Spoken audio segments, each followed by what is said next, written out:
Like, for real though, every time I see this dude, it don't even matter what role he doing. It don't even matter what he do. He could be walking on the side of the road eating double quarter pounder with cheese and no lettuce. Bruh, I don't like this dude, bruh. Like, every time I see this dude, all I see is Helen getting drugged out of a mansion. Like that, I'm pretty sure everybody feels the same way. This man, the business, that just goes to show you, not all roles is good roles, man. Some roles is good, and some of them, they just kind of mess it up for everything that you do after that. I don't even see how you can get hired, because that's all I see is Helen saying no.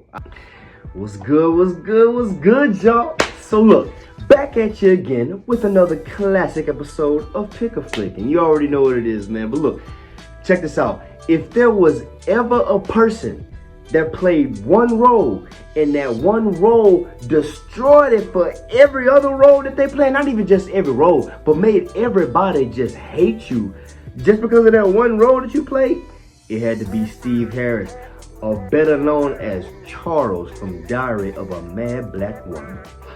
Straight up, man. So what we do this week is Diary of a Mad Black Woman, and I'm gonna tell you, bro, this man, Charles, goes down in history as probably one of the worst husbands in black history whatsoever. I'm telling you, man. So this movie, just like all of the other ones, it checks off all the big threes. And y'all know I'm a stickler for the big three. You know my big three. What are the big three? Character development, storyline, and actual fighting scenes. Yes, I'm classifying that first scene where Helen got her ass drugged out a 3-story mansion in front of Charles's side bitch, Brenda. Man, that scene right there has been burned inside of everybody's memory forever.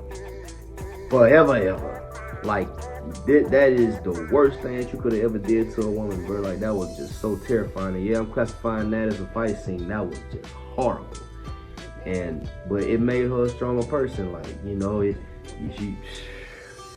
Helen went through some stuff, man.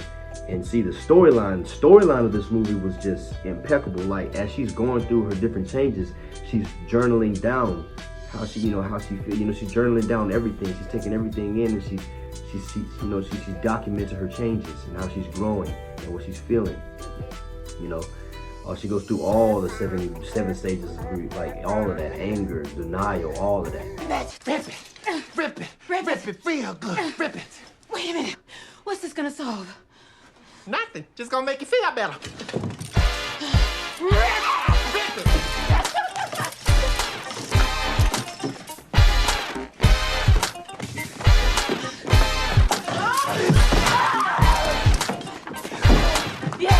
This for every black woman who ever had a problem with a black man.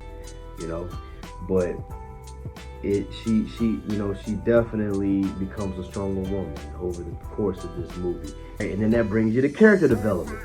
Now, so Helen, man, so after this breakup, this horrible breakup, the same dude that was in the moving truck outside ready to take her away from her house in the U-Haul, this dude, you know, he ends up making this move. You know, they end up talking, getting to know each other, and eventually, you know, he becomes her new man.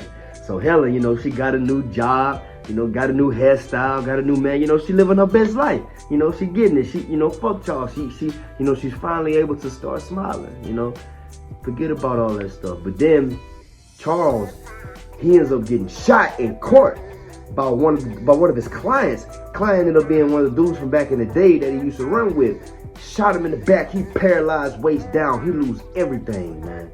So his wife Brenda, in the hospital, she ended up opting in to let him die. But Helen was like, oh no, operate, because she's still legally his wife. That was a big moment, and Helen actually kind of has a weak moment and goes back to him. And that brings us to a whole nother legendary scene, man, that's burned into everybody's memory, where she pushed that motherfucker Charles in that tub. Charles was still tripping. After all that, Charles was still tripping, talking to Helen all out of head and everything like that, thinking shit was still sweet. The old Helen has left the building. Man, that man Charles was done. Almost drowned in that mother, almost drowned in 2 feet of water, bro. Ella was not playing no games, man. Smoking on a Joe and everything. bruh. But yeah, nah, forget Charles, man. So that just goes to show you, man, not all roads is good roads, man. Because every time I see this dude, Steve Harris, all I see is Helen getting drugged out of a big-ass mansion saying, no, no, no, no. No, I don't want to see it. I don't even see how he get hired no more, bruh. Because that just destroyed it, just messed it up for him, man. Straight up, bruh. So, but nah, cold movie. Always. Diary of a Mad Black Woman.